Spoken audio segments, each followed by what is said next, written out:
오늘은 부인하는 베드로라는 제목으로 말씀 전하겠습니다. 심리학 용어 중에 회복 탄력성이라는 말이 있습니다. 우리가 살아가면서 어려움을 만나고 또 시련을 겪고 역경을 만납니다. 그러다 보면 실패하고 좌절을 하기도 합니다.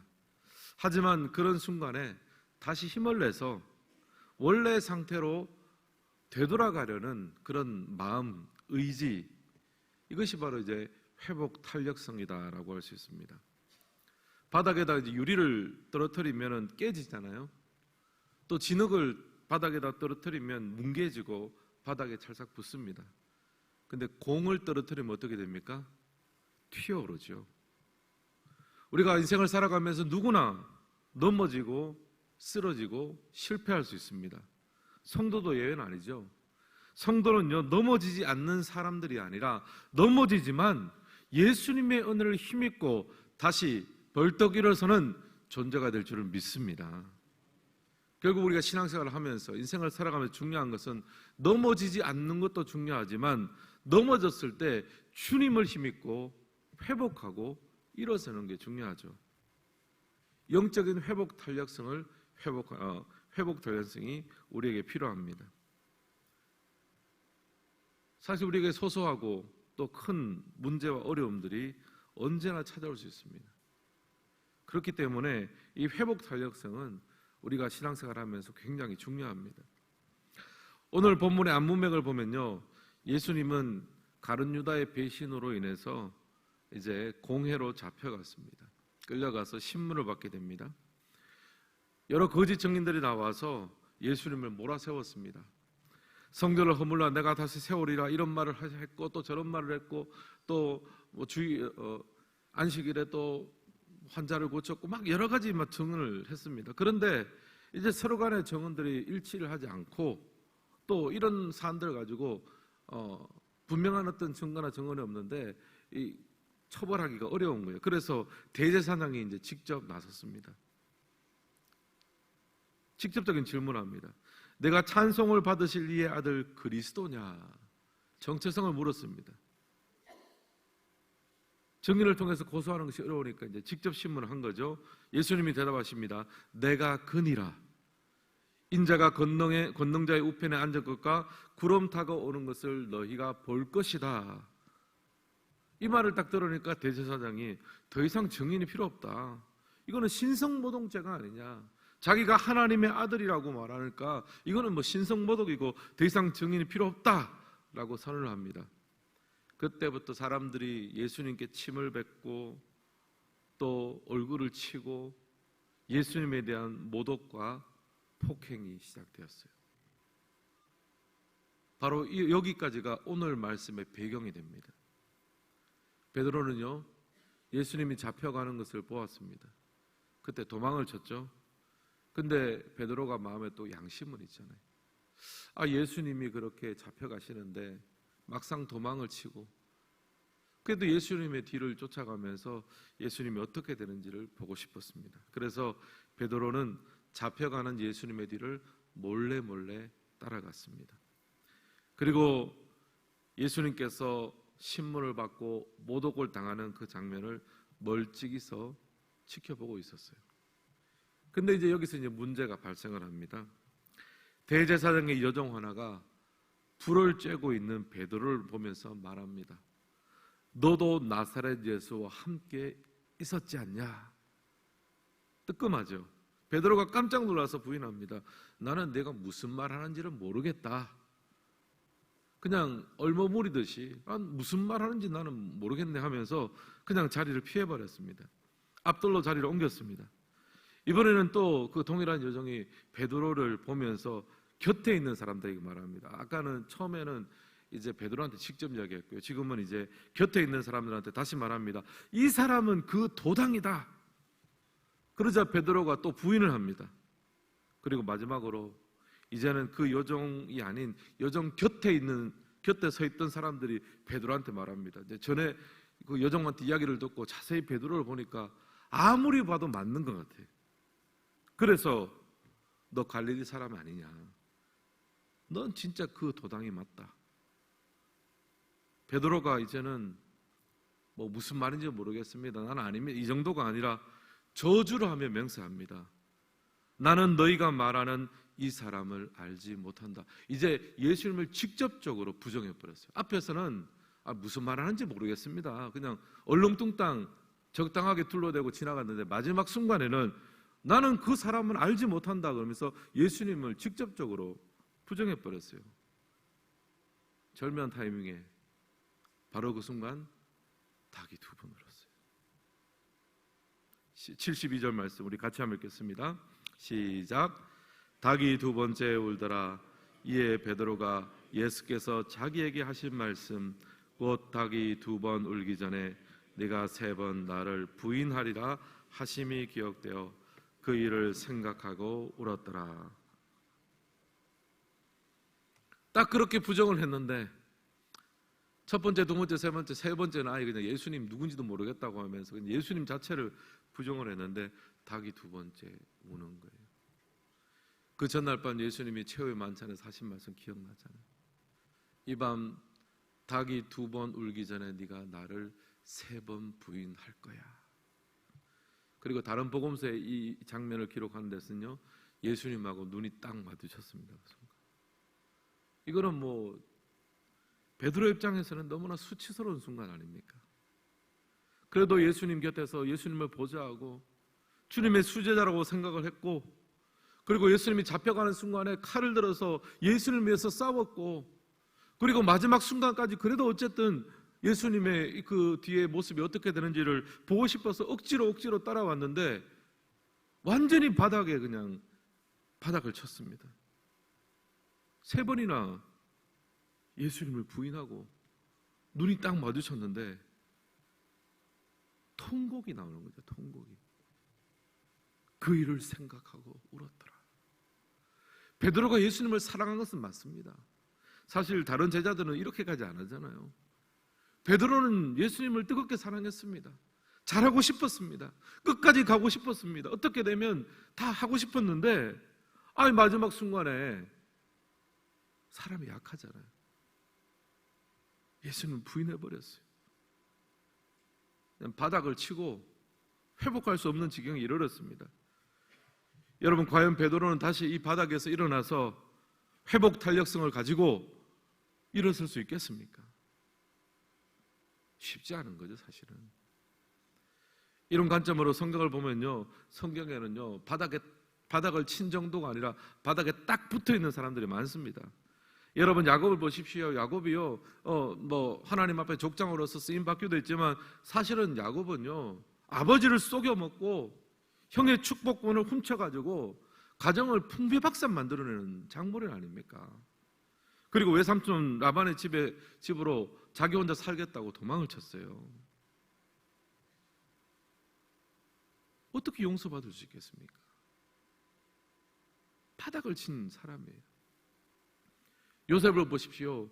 이복 형들에 의해서 이집트의 종으로 팔려갔습니다. 그리고 거기서 성폭행 미수범이라는 누명을 쓰고 감옥에 갇혔습니다. 무슨 소망이 있습니까? 어떻게 그 바닥에서 다시 치고 올라갈 수 있겠습니까? 여러분, 성경을 보면요, 바닥을 친 정도가 아니라 바닥에 딱 붙어 있는 사람들이 많은 거예요. 사랑하는 성도 여러분, 오늘 우리가 삶을 살아갈 때도 마찬가지입니다. 베드로처럼 바닥을 치는 경우가 있습니다. 한계에 부딪힐 때가 있습니다. 근데 그 한계라는 것이요, 상황의 한계가 아니라 내 자신에 대한 실망감. 베드로처럼. 여러분, 우리 실망을 할 때요, 상황이 나를 실망시키는 게 아니에요. 그 상황이 있을 때 내가 그것을 그대로 현실로 받아들이고 하나님보다 믿음보다 그것을 더 현실로 받아들이니까 실망은 상황이 시키는 것이 아니라 실망은 내가 하는 거예요. 좌절도 내가 하는 겁니다. 그래서 바닥을 치는 거죠. 베드로는 지금 회복할 수 없는 탄력 회복성, 회복 탄력성 이런 말을 할 수 없을 정도의 상황에 이르렀습니다. 우리도 그런 때가 있지 않습니까? 그럴 때 여러분, 어떻게 그 상황을 헤쳐나오고 어떻게 회복 탄력성을 높여서 일어설 수 있겠습니까? 제가 오늘 말씀을 묵상하면서 성경이 말하는 대안은요, 회개하는 것이다, 라는 묵상을 했습니다. 우리 72절 말씀을 다시 한번 같이 읽어볼까요? 72절 시작. 닭이 두 번째 울더라. 이에 베드로가 예수께서 자기에게 하신 말씀 곧 닭이 두 번 울기 전에 내가 세 번 나를 부인하리라 하심이 기억되어 그 일을 생각하고 울었더라. 아멘. 여기 보면 그 일을 생각하고 울었다라는 말이 나옵니다. 제가 다른 번역본들을 보니까 엎드러져 울었다, 또 땅에 쓰러져 울었다, 그런 말을 합니다. 영어 성경을 보니까 주로 breakdown이라고 합니다.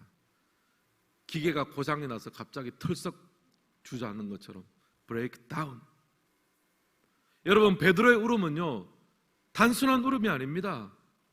자신에 대해서 절망하는 울음이에요. 엎드러져서 울고 바닥으로 내려가는 울음입니다. 자신에 대해서 철저하게 무너지고 철저하게 절망하는 울음입니다. 저는 베드로의 이 울음을 회개라고 말씀드리고 싶습니다. 왜냐하면요, 회개는요 자신에 대해서 절망하는 거예요. 그리고 결과적으로 하나님에 대해서만 소망합니다. 베드로는 자신에 대해서 철저하게 절망했습니다. 브레이크다운했습니다. 베드로는 그 밤에 회개의 첫걸음을 냈죠. 자신에 대해서 철저하게 절망했지만, 철저하게 바닥을 쳤지만, 바닥을 치고 나서야 내가 일어설 수 없구나, 내 힘으로 회복될 수 없구나, 하나님을 바라보게 되는 거예요. 신학자 제임스 패커는 회개에 대해서 다음과 같이 설명했습니다. 위로 성장하기 위해 먼저 아래로 자라나기. 회개를 아래로 자라나는 거라 말했습니다. 나무가 위로 뻗어가려면 먼저 뿌리 아래에서 자라야 되잖아요. 아래가 성장해야 되잖아요. 우리 신앙생활도 마찬가지입니다. 뭔가 열매를 맺고 뭔가 어떤 사역들을 감당하려면 뿌리가 자라야 돼요. 근데 뿌리가 뭐냐 하면은 회개인 거예요. 내 힘으로는 할 수 없다는 것을 철저하게 자각하고 내게는 절망하되 하나님만이 나의 참 소망이 되시는구나.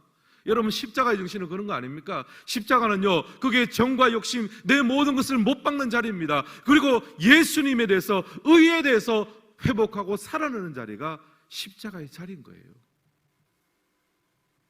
사랑하는 성도 여러분, 오늘은 고난주간 넷째 날입니다. 십자가 앞에서 여러분 충분히 절망하고 있습니까? 아래로 자라고 있습니까?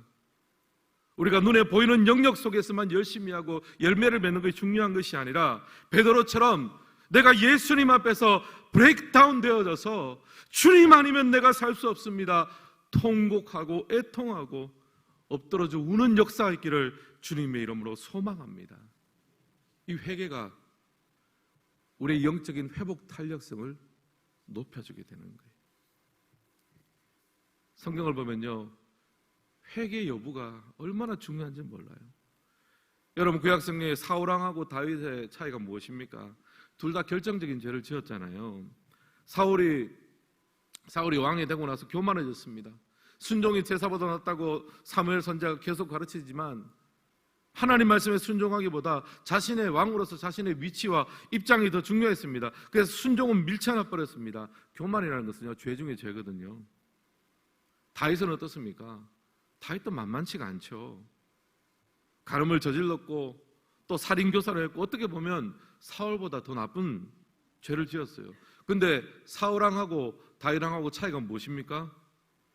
사울은 회개하지 않았어요. 아래로 자라가는 시간을 갖지 못했어요. 위로 자라는 영역만 신경 씁니다. 내 위치, 내 입장, 왕으로서 나를 좀 세워주십시오.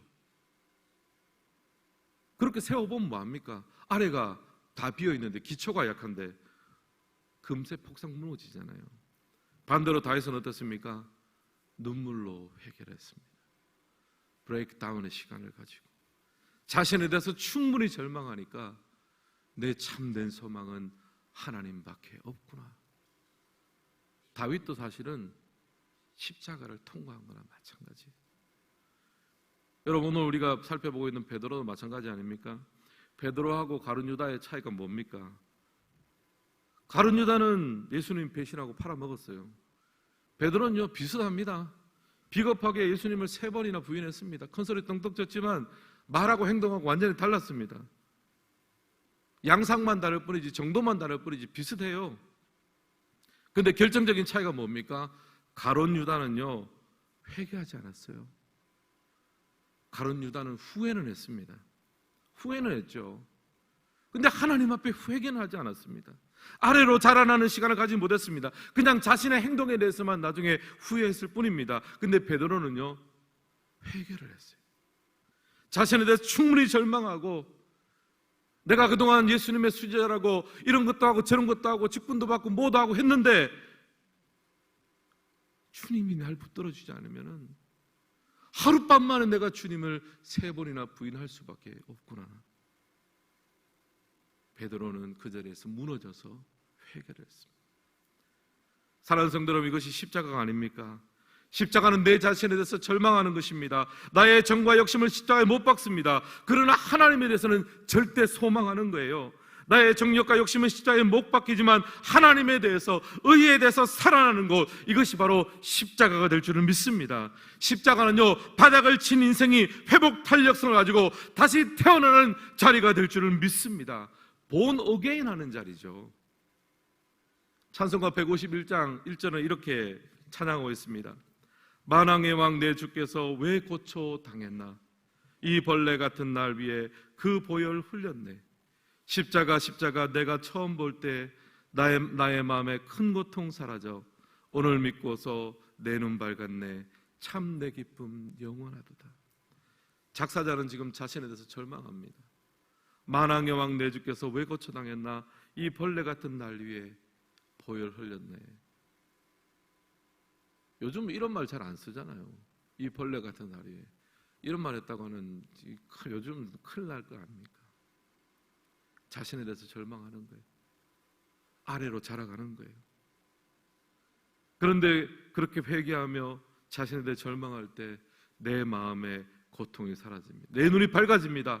아, 나의 구원과 의로움과 행복은 내게서 나오는 것이 아니라 주님께 받아 누리는 것이구나. 참 내 기쁨이 영원합니다. 회복 탄력성이 이때 작동합니다. 사랑하는 성도 여러분, 오늘 이 새벽 우리가 하나님 앞에 기도했으면 좋겠습니다.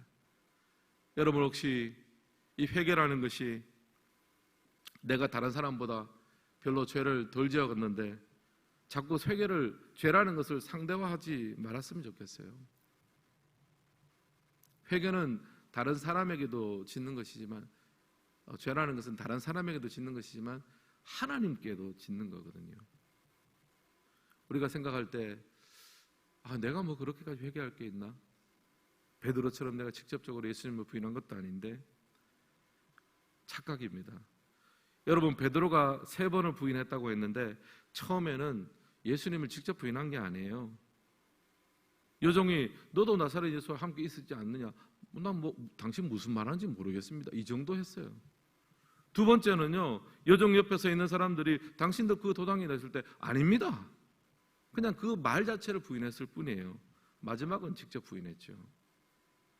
아마 베드로는요, 나는 예수님 한 번만 부인했다 생각할 수도 있습니다. 근데 예수님 뭐라고 합니까? 네가 3번 나를 부인한다 말하는 거예요.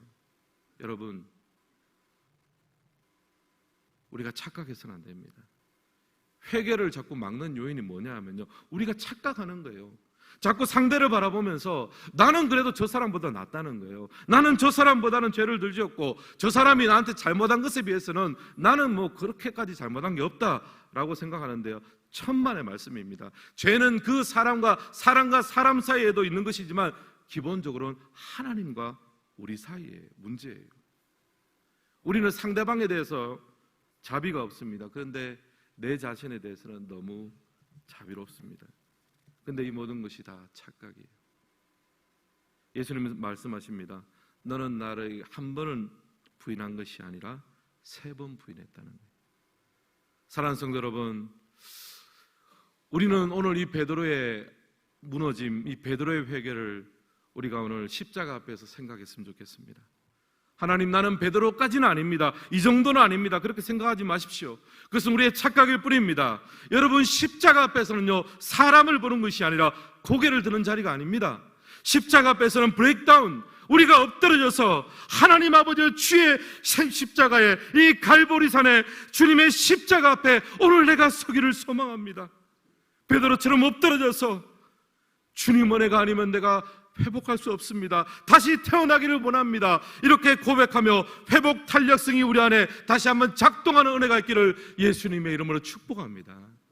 그래서 우리가 하나님 앞에 사명들을 감당할 뿐 아니라 오늘 우리가 사실 때로는 계속해서 넘어지고 엎어질 때가 있잖아요. 그때마다 이 십자가의 사랑이, 갈보리산의 은혜가 우리 가운데 생각이 나서 언제든지 회복하고 일어서고 또 회개하고 하나님 앞에 모든 관계들이 회복되어지며 정말 주님 앞에 아름답게 쓰임받는 우리 모두가 되시기를 주님의 이름으로 축원합니다.